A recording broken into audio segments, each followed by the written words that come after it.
Hi, listeners. Welcome back to the Lessons from the Playroom podcast.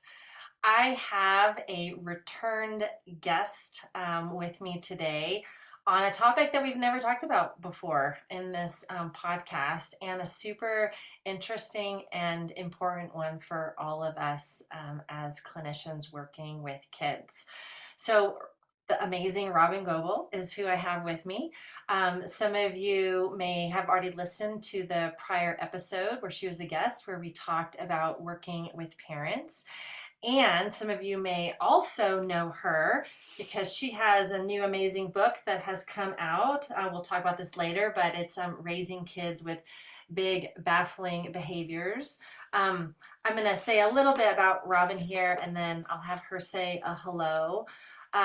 So first of all, Robyn has, well, I'll say this to you, Robyn. I think you get the award for my favorite bio that I've ever read.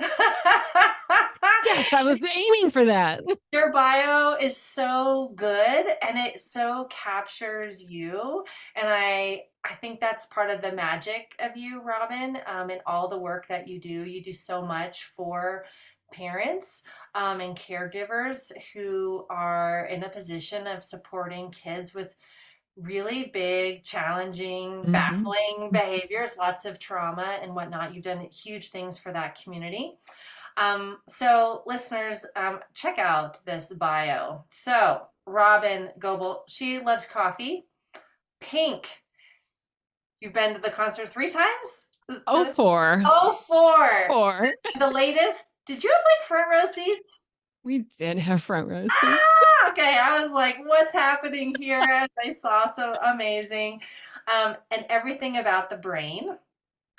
Once recently, her teenager went ballistic on her for getting another glitter coffee mug in the in the mail. Robyn loves cultivating deep, resonant connections with anyone who's up for it, and especially fond of all the grown-ups in the world who love and care for kids impacted by trauma. So these are the helpers, healers, educators, and parents. Basically, listeners, all of you. Her favorite thing ever, beside those glittery coffee Mhm, mugs. mhm. Yes, that's so fun. At a Pink concert, you can like weave that all to weave that Exactly, all together. exactly. Uh, is teaching anyone who will listen to harness the power of neuroscience so they can cultivate deep, resonant connections.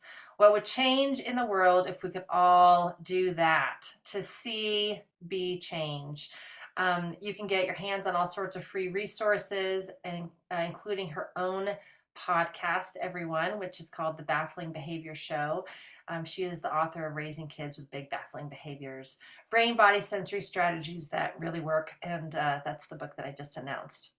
So, with all of that, Robyn, thank you for coming back and being on the podcast with me. Thank you for having me back. This is gonna be fun. It's going to be totally fun.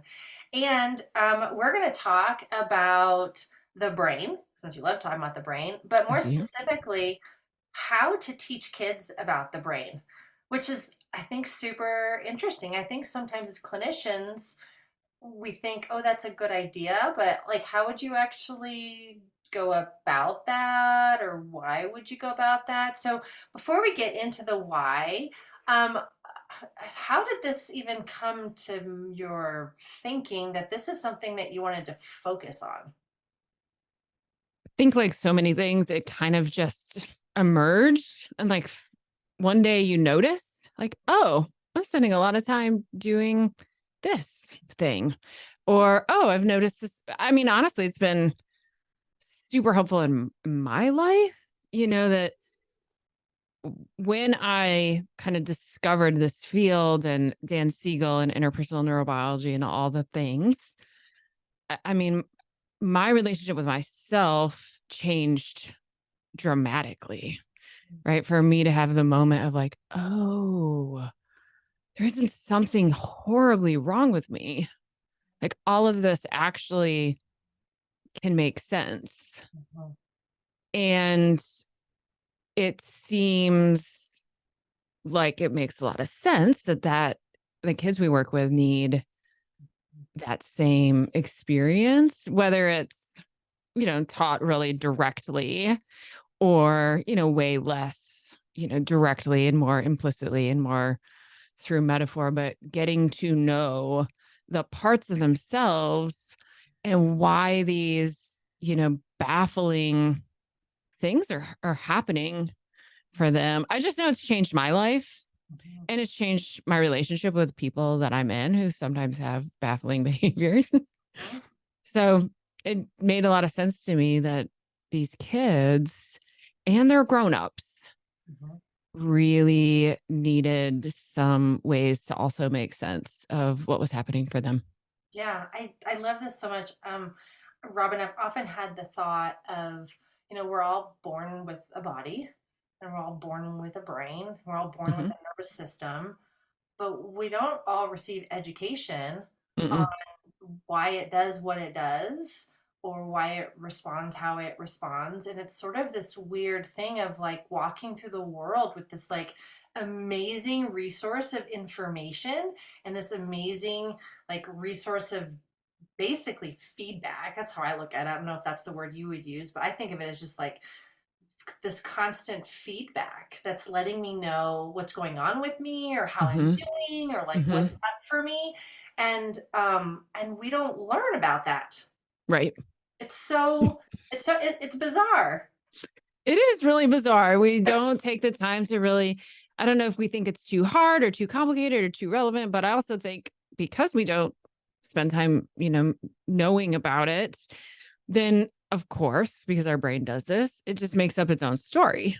Mhm. And then we kind of get locked into that story. We lose our curiosity. And rarely is the brain doesn't care about if the story is right. It's just making up a story. And Yeah. so often then that story about why we do what we do or why we behave the way that we behave or why we're in relationship the way that we're in relationship becomes very, harsh and judgmental and critical and shaming. And then we just lose all of our curiosity about it.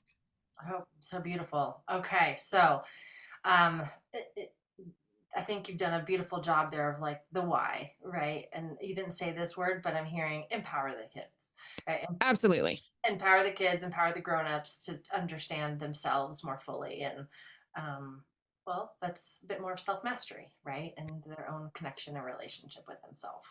Yeah, for sure. I mean, there's so much research that shows that like if we have some idea about why something is happening, or we at least just have a space to be curious that there's a why, even if we don't know what the why is, but we just are like, there's got to be a why, that the we do feel more like empowered to be able to make Mhm. shifts and changes, right? Like we're not just like swept away by these mystical processes we can't understand. So yeah, we start to feel like I can be empowered. I can have some potential mastery over this. But even before that, I think what it does for our relationship and connection with ourselves and ushering in that compassion piece, that really is the Mhm. clincher for me about why it's so important.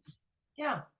So let's get into some of the like how to's or how you think about this. Is there like, how do you conceptualize? Is this like an age range? Is this like with their grown up in the room, without their grown up in the room? Like, educate us, Yeah. Robin. How do we think about this? I think it's all of the above. I mean, the very first thing I'm doing is thinking about that I'm communicating to anybody who walks through my room, like walks into being in relationship with me, that I think the brain's important and I'm curious about it. And so I have pictures of brains up and I have brain puzzles and brain stuffed animals. And even if I'm not talking about the brain per se, right? I think it's really this message of I think that this is important. And I think implicit in that is, and I think it's probably related to why you're here, Right. right? And these Yeah. kids are coming in because everybody's mad at them for their terrible behaviors that they have. So I think that really sets an extremely important, like implicit Mhm. stage. And I encourage parents to do similar. So in recent time, this wasn't true all of my career, but recently I've developed more and more, graphics and illustrations and stuff that kind of go along with the specific way I talk about the brain. And I really encourage parents to print them out, hang them on their fridge, like even if you never talk about it. Because of course, some kids, you start talking about something like feelings or anything, right? Anything kind of social emotional development. They just flip out at you. Stop talking, shut up, right? So like, no, you don't necessarily have to talk about it, but I do find their value and just like print this out, hang it on your fridge. Again, I think it just communicates like, hey, we believe in this family that there's something else going on underneath these behaviors that we spend a lot of time being really frustrated about. Like, we believe there's something else going on with them than just that you're a really bad kid. That's kind of where I start, is some of this implicit, like, hey, we believe this is important. Just like when you walk into anybody's space, right? You get an idea of the kinds of things that they think are important. Well, one of the things that I'm so tickled by as you're talking is you are literally embodying the very thing that you're saying. So, Yeah. listeners, those of you that are only listening from an auditory, you don't have the visual. As I am looking at Robyn right now, behind her is a model of the brain. And Yeah. so as she's talking, it's just right there. And that's Mhm. clearly you're putting that there to say that's something that's meaningful for me. Yeah. And I'm curious about it. So thanks for just embodying literally the very thing that you're talking about. Even if we never had a conversation about the brain, I would know that that was super Yeah. important. Yeah. And I do think that that matters and that's meaningful. And I think that kids of all ages, whether it's overt or not, they notice that, and then of course their parents. I work really closely with parents, clinically. In fact, at this point, I only work with parents, but while I was working with kids, I worked really, really closely with their parents. So for me, it starts there. And then after that, it really depends. Mm. I just know it's such an obnoxious thing to say. It really depends. But it really depends. I mean, it really depends so much on like the child's age. It depends on what their interests and curiosities are. It kind of depends on like what stage of therapy are we at?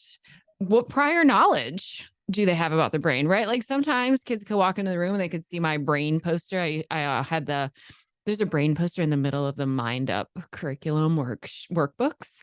And so I had that laminated and up in my office. And, some kids come in and they sit down and they start telling you stuff about the brain that you don't even know. Right?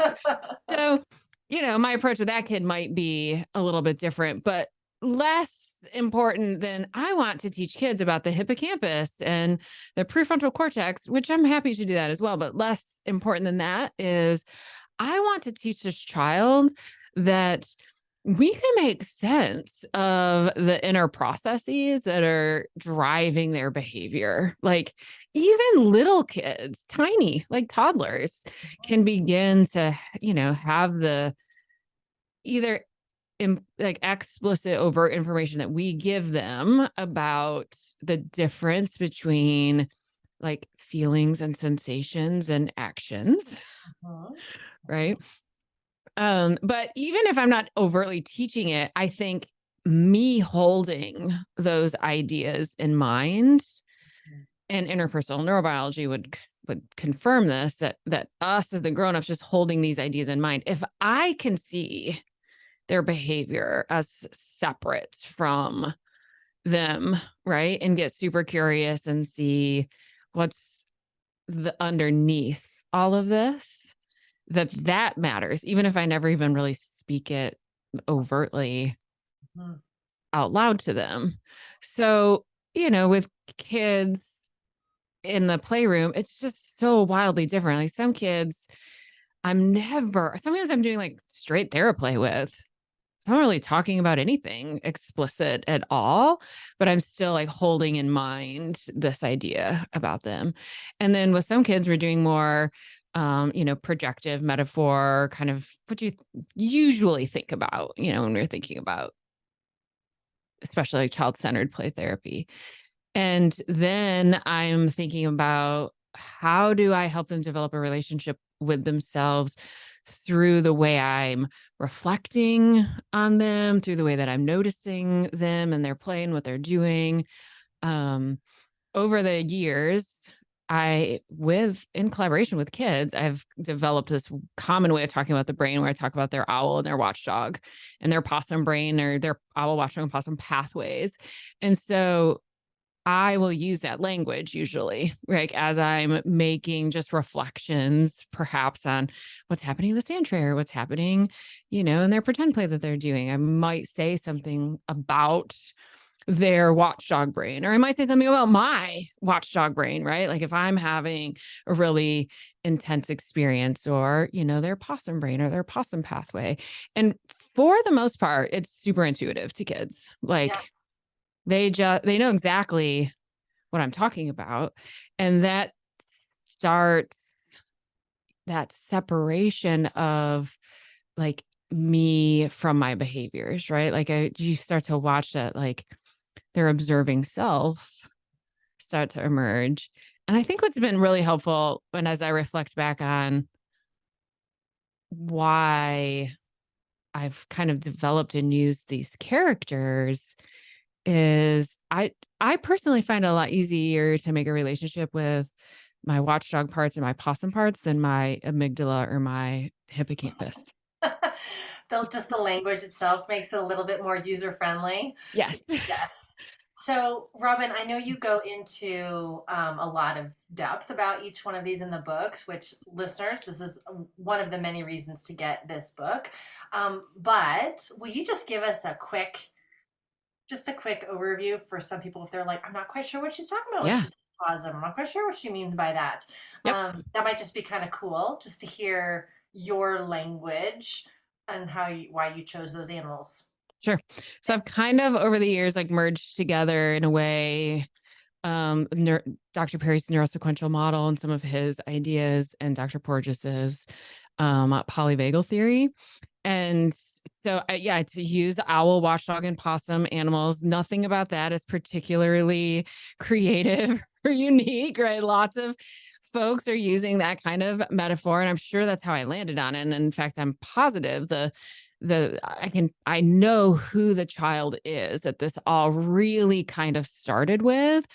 And we did make a chart of kind of his different stages of activation in what he called his watchdog brain. I can still totally see it in my head. We laminated it, and we made out we drew. I'm a terrible drawer, but that kids think that's really funny. So like drew these animals at different stages of, growling or barking. And then we wrote out, like for him specifically, like what did we know about him when he was at that level of activation? And I think this kid came up with 5 different levels, and it was so crucial in the way that he got to know himself. Mm. And then I think this is the order it happened in, but who knows? Then I remember reading, Dr. Perry's The Boy Who's Raised as a Dog, and really looking at his state dependent functioning and arousal continuum. And so on his arousal continuum, he has calm, and then he has alert, alarm, fear, and terror. And I'm like, well, that's kind of what this kid told me about like his inner experience, which is one of my absolute most favorite thing about kids anyways. They're just so much more truly connected to themselves than the grownups are. And so this kid truly like outlined like, oh, this is exactly like he is saying this, like his alert level, watchdog, alarm, and fear and terror. And then Dr. Perry also has, his dissociation continuum, which we would correlate to, like this dorsal vagal branch. And so just as I was kind of being able to see kind of from a bird's eye view with my owl brain, right? These ways that the theory and what the scientists were telling us, like, oh, but the kids are telling me the exact same thing, which I mean, how often do we notice that? Like the kids do this stuff way faster than the scientists did. Mhm. And then it just made sense, So Dr. Perry has these 4 different levels: alert, alarm, fear, and terror. And he's got his arousal continuum and his dissociation continuum. And then Porges has, Porges doesn't have them, but Porges talks about, sympathetic activation and then your vagal brake. And specifically in this one, I'm thinking about the dorsal vagal brake. And so I took alert, alarm, fear, and terror, and I just gave them character names based on what the characters felt like to the kids, essentially based on what the kids told me, Yeah. was happening for them. That I just helped it all make a lot more sense. The alert, alarm, fear, terror thing makes a lot of sense if you're reading a book and you're a scientist, but a little bit less sense, I think, if you're a So kid. walk the Yep. listener through it. So the first animal is So let's do the Watchdog and possum pathways first, and that'll okay. be easier way to conceptualize it. So, when we're feeling unsafe and we activate the protective parts of our nervous system, we have 2 separate pathways: energy pathway and the less energy pathway, right? The accelerator, the brake, stimulation versus, shutdown. And so that activation side, that sympathetic nervous system, that's the Watchdog pathway. And the 4 levels of Watchdog that I have are the what's up Watchdog, right? Who's kind of still connected to their thinking owl brain and is taking more information. Like, what's going on here? Something seems not right, but I'm not quite sure. Mhm. And that's the part of our kids' pathways or brains or bodies or cells or whatever that we really want to strengthen. Mhm. Kids go way past that one, right? Mhm. They don't really engage their curious what's up Watchdog brain that often. Mhm. So we really want, at least the kids that I see, the kids that come to my office. So that's the one I'm always thinking about. I really want to strengthen, the what's up Watchdog. Then I have the ready for action Watchdog, which has lots of energy in its arms and its legs, and it's like ready to attack, but it's not attacking yet. Mhm. The back off Watchdog is growling, Mhm. barking, swearing, cussing, Mhm. being really, really defiant, using their mouths. And then the terror, from Dr. Perry's language, terror is my attack Watchdog, which is, physical aggression. And then on the possum side, we have the La La Land possum. So that's the very first stage, just kind of checked out. That's really what the kids and their parents are saying, Mhm. right? They're just in La La Land. And then the trickster possum is my favorite, but that might be because that's mine primary protector in the world. But the trickster possum we talk about has like a mask of the owl brain. And so there's lots of people pleasing, maybe, or some appeasement, or really it's on the dissociation continuum because the dissociation from self, right? Like, how can I be who you need me to be so that you're okay?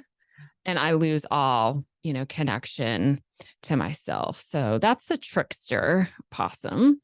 And then we have the shutdown possum and the play dead possum. So these four stages, represent increasing Mhm. levels of activation on one side or dissociation on the other side. You know what's so cool about what you have done is you've nuanced it. I mean, there's so many models out there, Robyn, where they're like they got different animals Uh-huh. representing the different parts of the brain, but the fact that you went in and nuanced it on a continuum, from a continuum Mhm. perspective, is just so unique, and I think so useful. I know also that I love this piece around, like, it was the kids that helped you really put this together, because it makes me think of the creativity that can come into play with helping the child identify their own states, and maybe they have their own animals, For sure. And right? I'm really clear with that when I'm teaching. I just taught play therapist last week. Yeah. And I invited them, like, bring things from your playroom that could represent owls, watchdogs, or possums. It doesn't have, first of all, possum toys, hard to find. So there's that. But I'm like, we don't need like, it's just fun to see like what do people bring in that in their body feels like represents these different pathways so that we can be so clear. Like, listen, y'all, I don't care what you call them. That's completely Yeah, irrelevant to yeah, me. Like, look, here's the Tyrannosaurus Rex, or, I remember a little one who had their leopard brain that was the attacking one. And so, I think when we have a framework, then that actually opens us up to have a lot of permission and safety to, shift that or shift it around. We don't have to stay rigid in it. And yeah, that is so fun to see, um, to see how kids are already using this before we've ever given them any actual language. And we might not want to give them language. We might want to hold off on that. But I think from a therapist perspective, if we can conceptualize their play in this way, that helps us show up in that a true embodied, like all of you gets to come here. yeah, All of your behavior makes perfect sense. Well, for me to really believe that, I have to be able to make sense of these kids' behaviors. yeah. So learning about it in this way and then making it playful, of course, has really helped me. Mm.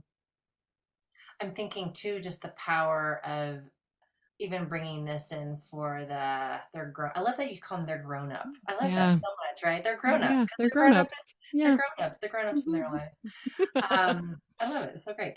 Um, Kind of what you were just saying, like if the grown up can see their child's behaviors for what they are Yeah, and can understand where they're at in the brain on the continuum, well, the creativity that then can emerge within them from a parenting perspective for of sure. like how to intervene or what might be useful or not, or even thinking like the self-love for the grown-up on like, Absolutely. okay, so yeah, my watchdog went to stage 4. Yes, Okay, so what does that mean about me as a for human sure. being? Like, what does that mean about, yeah, Yeah. like, there's so much a normalization, Yeah. which is so cool. I Yeah. want to come back around and throw out some other fun ideas about how play therapists can Mhm. creatively help kids with this in the playroom. Anything you want to say about the owl before I move us forward in the conversation? There actually is because I think because of how the idea of the owl is used so often, like in Western culture, it doesn't mean exactly what I often mean. The owl brain isn't just, the thinking, logical, taking math tests, right? I mean, if we're going to go back to Porges's work, the owl pathway is this ventral vagal experience of safety, first of all, and social engagement and connection to, ourself and to each other. Mhm. And that we want to really keep in mind that the owl pathway, the ventral vagus, is our preferred state. Like our body wants to go there. We really want our owl brain to be in charge. And that feels crucial, I think, for the therapist to really hold in mind that like we're longing for our owl brain to be in charge and to let us be connected to ourselves and to each other and to experience safety, and presence with ourselves and one another. And um so I work with kids whose behaviors are so strange. Oh, And so sometimes that's all I can do is just remind myself like something inside of them is longing for safety, is longing for connection, even though everything on the outside is basically giving me two middle fingers and spitting in me and clearly wants nothing to do with relationship. But if I can just picture this scared owl that's afraid and has flown away and is like, kind of cowering somewhere to be like, when is it going to be safe? When is it going to be safe to come back? And remembering those pieces And also remembering that all of these pieces are so protective, um, I think more important than even kind of trying to understand the physiology of any of it, but yeah, that the owl brain wants to be in charge. Humans want to fall into that space of connection and safety and co-regulation. So I do like to remind people of that a lot. Like, we're not just talking about being thinking and logical. We're thinking about this safe, connected to self space. That's the owl. Beautiful, beautiful. So let's go back into how do you teach this? So we've already thrown out this idea of, well, sometimes kids already have their own knowledge. So Hmm. how do we deepen that or expand on that? How do we help them identify their own states, and maybe they can come up with their own characters? Yep. Um, art, All the things. I mean, pictures, yeah, all the like all our things. normal, quote unquote, Yes. all of us have the things we love Yeah. in our office and that we tend to be more drawn to. And, Yeah. like, so I, I think it's really helpful, of course, to have things in your playroom that can be representative of these different states. Mhm. Again, I'm kind of, preferential to this whole owl, watchdog, possum thing. So I have lots of those, but we don't have to be. I mean, there's so many different stuffed animals and puppets and sand tray figures. And then of course, sometimes kids are not projective playing like that at all, but they're really embodying, Yes. Mhm. those parts of themselves. And a therapist just told me last week about a kid who always puts her in the role of coach. Mhm. And then they're you know trying to figure out basically how to play the rules by the rules of the game, right? And so just through this model, then she's seeing like, oh, he's kind of turning me into his owl brain, Mhm. right? And then the way that this child is figuring out this relationship and doing all this cool stuff. And I'm sure this particular therapist is never going to use watchdog, owl, and possum language, because that's not the point, That's right? right. The point is that, especially in this way, that this therapist is kind of starting to be curious about what might be happening. We have no idea what the kid's really doing. I Mhm. think when we can be curious about it and assume that it all makes sense, Mhm. then we are inviting the child to start to Mhm. believe that about themselves as well. So anyway, I got a little off topic there, but yeah, I have stuffed animals, puppets, Mhm. um, dress uppy kind of stuff. Although dress up was never really my thing. We all have our thing that Yeah, we totally. tend to do a Totally. lot, right? Well, Dollhouse stuff, yeah, picture coloring, art, totally. making things. I have coloring pages. I'm even thinking like movement, like, Yeah. what is it? A pose. Yep. Do you know what I mean? Like a Yep. pose, like a gesture or something that represents this part of you, and it feels, totally. I just got this, my own little like creative burst here of when we really understand the parts, Hmm. then even if we're put into a role, we can offer even education of the part through Hmm. our reflections, Right. reflections back, and even just deepening, like you said, we're teaching about the brain, but we're not actually naming the part of the brain, but we've Right. been put in the part of the brain so we can be that particular part of the brain. There's just so much creativity. I love this. I think sometimes as play therapists, um, sometimes play therapists get stuck with and wanting the script. Well, just Right. tell me how to do it. Hmm. Just tell me like what page it's on so I can like follow that like worksheet or that protocol. And not to say those aren't amazing sometimes, but what I'm loving about this conversation is just find a creative way to help the kid understand themselves. Yes. Yeah, I mean, really, sometimes I am taking kids and we're sitting down at the table in my office and it's like it feels like school a little bit, right? It's not necessarily my um preference of how to be, but sometimes that's exactly what kids need. And maybe even at first when they're like, what's this new place and how do I figure it out? And how do I make sense of this place in a way that is familiar with the other places I go, like school, so they are pulling out like the coloring pages and we're talking much more cognitively. But that cognitive discussion in the beginning to have some awareness of like, well, for if nothing else, as we're talking about all this stuff, kids are like, "Oh, it's not just me. Great. Yeah. Everybody has a watchdog brain." And Mhm. that's also really why I like to bring there's a lot of reasons to bring parents in, but that's a huge piece of it. One, I like parents to be involved as I'm kind of helping kids come into compassion with their parts of selves. I like parents to be really involved in that so that they can also do that.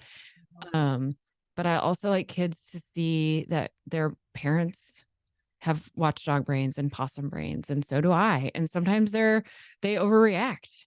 And sometimes they overreact in ways that cause some trouble Mhm. for us or for other people. But our watchdog or possum brains are always working so hard to keep us safe. Mhm. It's just that sometimes they're working too hard or they've had experiences in their past where they learned things were really, really, really unsafe. And so, they got used to working too hard. And we have to help them now see that their owl brain actually is stronger than it used to be, or their grown-ups have a stronger owl brain. And their owl brain can help, their watchdog or their possum brain, be safe as well. So the piece of even when it seems like it makes absolutely no sense or it's hurting this child or hurting other people, if we can look at it through this lens of curiosity and compassion, Totally. that's all that really matters. Yeah. I just have found that the characters, and the animals make it easier to do that. Like I said, I think it's easier to make a relationship with my watchdog brain than my amygdala. But maybe not everyone feels that way. Amygdala who? Exactly. So awesome, Robyn. Um, Robyn, will you tell our listeners where they can go get your book? You can get it basically anywhere. So you get it wherever you like to buy books. You like to get them from Amazon, get them from Amazon. I've been telling people about my local bookstore, Schuler Books here in Grand Rapids, because I think it's kind of fun to direct people to my local independent bookstore. You can get them directly from my publisher. Just type it into the search engine, go wherever you want. Yeah, awesome. And then you also, in addition to your book, you do pretty amazing things. So I know I mentioned the podcast. So will you say the Mhm. podcast name again? It is now called the Baffling Behavior Show. It used to be Parenting After Trauma. So if you've heard that before, I changed it to Baffling Behavior Show. Hmm. And then you also have some pretty special communities that you have created and courses. So fill us in Yeah. on that too. So before I do that, I'll also say I just have tons of free resources on my website. So they're really crafted with parents in mind, but therapists are telling me how useful they are in their work as well. I mean, I have ebooks, webinars, infographics. It's all, I mean, I have a free resources page that is just full of free stuff. That will be useful for, your clinicians reading, but is also for them to offer to the parents that they work with. So, and then in addition to the free stuff, I have two paid programs. I have a virtual online membership community that is primarily for parents. We say parents of kids with vulnerable nervous systems and big baffling behaviors. Most of them are parenting kids with a history of complex trauma.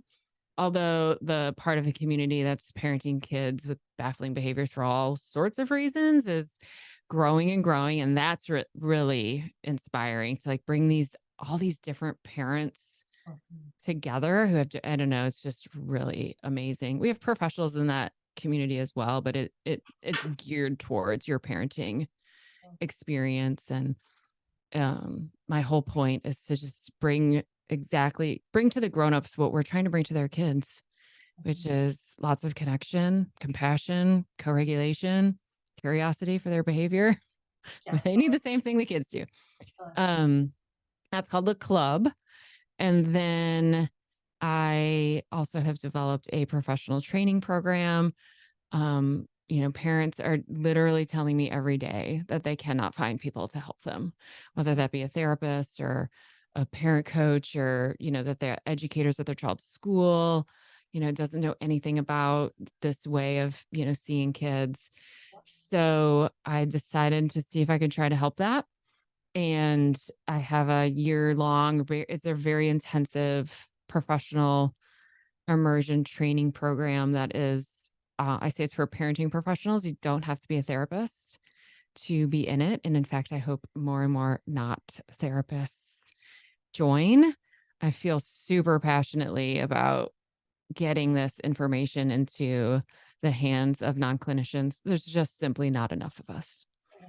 Um, Well, can I and just put in a plug? Because I have had a handful of synergetic play therapists that have taken your program, and it is like 5-star review, just like across the board, Robyn. So you've created something very unique and very special and very extraordinary. So I'm just going to personally put in a plug. Listeners, if you struggle working with parents, and you want that extra layer of training and you want that extra layer of support to help you, please consider this course with Robyn. It's like I said, the reviews that are coming back that I'm hearing are just off the wall. well, I love to hear that. We've got to love these parents as hard as we love their kids. We Yeah, have to. yeah, And we can. We know exactly how to because we love their kids, and the parts of the parents we don't like are their kid parts. yeah, And so all the tools are right at our fingertips if we can just be in community in a place that really allows them to kind of bloom. And so it's been really rewarding to help professionals feel more confident working with awesome, parents. awesome. Well, Robyn, as we wrap up, any final thought or anything that you want to share that you feel like we weren't able to cover? The thought that comes to mind if I have, play therapists listening is just 50 billion bucket loads of gratitude for Oh, everyone listening, and for you too, of course. But you know, we we're doing really hard work. Your listeners are doing really hard work, and they're not being told that very often. And it is a miracle that they're still doing it mhm. after the last couple of years and after everything that's happening, that they just keep showing up every day Yeah, because we love kids. So yeah. thank you. Thank you. Thank you, Robyn. Listeners, reminder, if you want more of Robyn, go back and listen to the prior episode where we talked about working with parents. So if you want another little dose, go check that out. Robyn, thank you for being you. Thank you for having the conversation, and super grateful for you. You too. Thank you. You're welcome. All right, listeners, wherever you are in this world, take care of yourselves. You are the most important toy in that playroom. Until next time.